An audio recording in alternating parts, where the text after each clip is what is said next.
Pestilence. We all love the Pesty now, right? Yeah.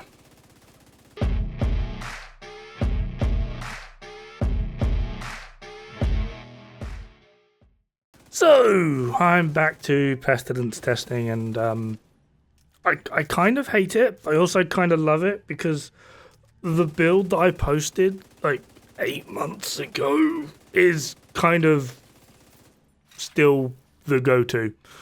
Haha, called it. I will also be going over Virtuoso, because I've seen so many people being like, oh my god, Virtuoso is amazing with Pestilence, blah, blah, blah, blah.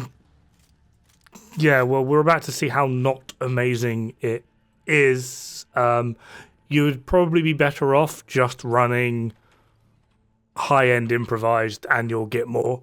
It's actually kind of hilarious.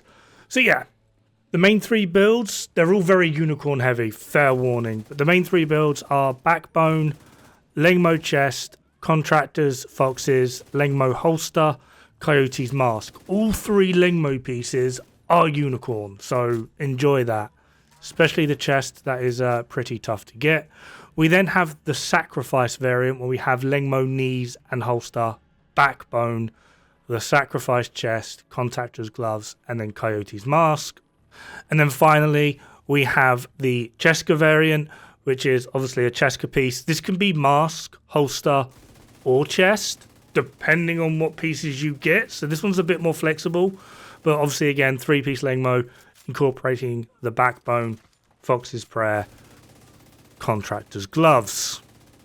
Now, sadly, the builder site that I use hasn't updated quick enough. I mean, how dare they? I will DM the owner of that site immediately and be like, hey, you need to update here. You're making me look a bit like an idiot. But the Virtuoso build is 4-piece Virtuoso using the chest. The new holster, that gives bonuses depending on the swap.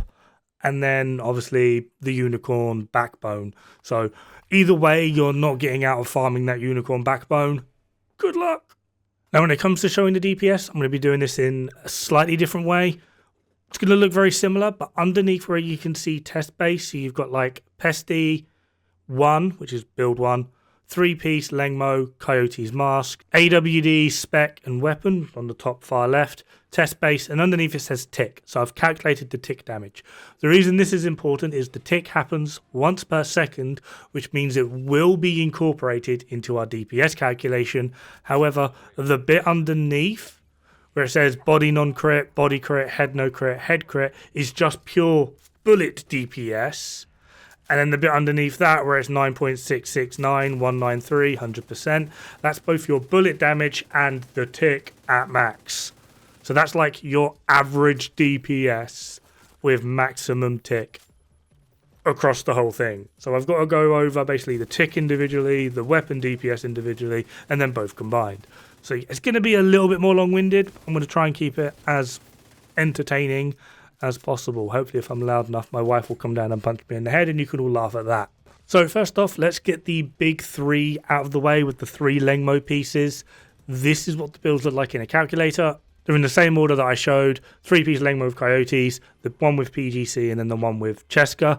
Hopefully you can see that the one with PGC actually has the lower multiplier, because what you're essentially doing is replacing an 8% multiplier for a 5% multiplier. So the overall tick will be lower, but only by like just under 3%. So it's not like it's the biggest thing in the world, although it can be a bit later on when I explain. However, when it comes to the overall performance of it, because on bullet DPS we're going to take crits into account, as hopefully you can see, it does have a higher critical hit multiplier. So in terms of overall bullet DPS, this does perform more, but by like 0.5%.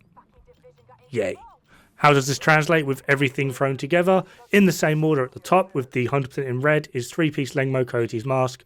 The one below with 0.04 more is PGC, and the one below that, topping off at like 97.98%, is Cheska. However, despite what the numbers are now telling you, what I'm actually going to suggest is, out of those 3, the PGC one is actually the worst. For 2 reasons. One, the DPS of Pestilence actually carries over while reloading. And the difference in that DPS between Cheska, Coyotes, and then the PGC build is quite literally 3%, which hopefully you can see here. I've made it a little bit bigger, but 3-piece Regnbue Coyotes is at 100%. The Cheska build is getting the exact same. The PGC build drops 2.93%, essentially 3% on its tick, which means while reloading, you're going to be losing out on quite a bit of damage, which means over that duration for the reload, the 3-piece Regnbue Coyote build absolutely makes up that difference of 0.04%. Will Cheska make up that difference of like 1.02%? More than likely. However, where that difference is actually really going to be made up is during genuine gameplay. Typically, when you're using something like Pestilence, you will have multiple enemies, typically 2, sometimes even 3 at a time, infected with Plague of the Outcast. So if we now just factor in the fact that we potentially could have another enemy under Plague of the Outcasts, this is what we get. This is also just 20 ticks on a secondary target. Just 20. The overall difference that this has made across the board is unreal. And then obviously it just keeps changing from there depending on how many ticks you want to just add into things. So now we have Virtuoso. Sorry it's going to get a bit smaller, but this is with Virtuoso without any of its buffs being applied. As you can see, it's like a 40% drop in essentially tick damage. It's kind of ridiculous. In terms of bullet damage, it's doing half. It's literally halfway. It's really, really, really, really sad. And honestly, full incorporation of the DPS with ticks, it's not looking much better. Obviously, though, Virtuoso has like a full talent to go with it. Let's now just add that in, and let's just also add in the holster. So at full buff with the holster, Virtuoso at max, this does look impressive. 1.8 mil. This is like a 28% increase in our tick damage and overall performance with just Plague of the Outcasts. Our bullet damage is also pretty damn impressive. We're looking at 25% on body shots. We get an increase in RPM, weapon damage, as well as an amplifier. So it does look pretty impressive. And when we add both bullet damage and tick together, we're looking at like a 26% increase in damage. Regnbue Coyotes, PGC, Cheska, Virtuoso. Virtuoso's not looking too bad, right? And you remember, you have to get 5 kills in alternating ranges, 25 meters plus, below 25 meters, 25 meters plus, below 25 meters, 25 meters plus, or vice versa. You then get this buff for 12 seconds. Now, let's just be generous and say that you're able to get this buff for, I think it's 12 seconds anyway, at a 70% uptime. Virtuoso what? I mean, actually getting a 70% uptime with this set is probably breaching on the impossible. It's probably more like 50, 60% uptime. Just because there's so much that can go wrong with it, with the whole killing things at alternating ranges, getting the buff, etc., etc. So you're probably looking more like 50%. Yep. Let's all just run Virtuoso with Pestilence. Like, no. Now there is some good news, but annoyingly it comes in the form of yet another Strikers build. 4-piece Strikers, the Sacrifice, the Gift, and it does have to be this specific setup simply because it's the only way to actually get the maximum out of the multipliers to affect both your bullet damage as well as your tick damage. How does this stack up? Now we do lose a hell of a lot on our tick. We're doing like 30% less, but it's still over a mil. But the main point of Strikers isn't actually for the tick. It's just simply where Pestilence got this huge increase in its RPM that the bullet damage is now just a little bit on the juicy side, especially for the headshots. But then trying to get headshots with an LMG is kind of a fool's errand.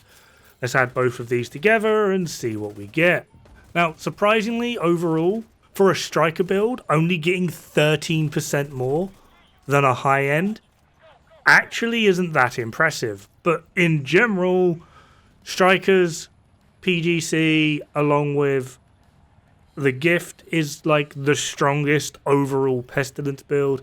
However, if you are bored of running yet another Strikers build, then I would like to defer you to one of the previous builds utilizing 3-piece Lengmo. They are probably still going to be the best option, and it does also allow you to potentially run something like Obliterate, just in case, so that you're not taking as much damage, help you feel a little bit safer, and it won't actually drop that much in DPS, like maybe 2 or 3%. Now, just as a disclaimer, because I know someone's going to do it, someone always does it. Oh, but with the Virtuoso build, I hit like 2.8 million on my tick. That's great. One, you have modifiers active. Remove the modifiers, like, do it with any other build and you'll still be doing more. And it's also less annoying trying to like juggle the ranges. Two, the tick is barely accountable for like 40% of your overall DPS on Pestilence. I really couldn't care if you hit 2.8 million on your tick with Pestilence. All that tells me is that your overall build is pretty damn terrible and you've sacrificed so much DPS to get it that damn high. Have a good day. Good luck, have fun, don't die. It's bad for the health.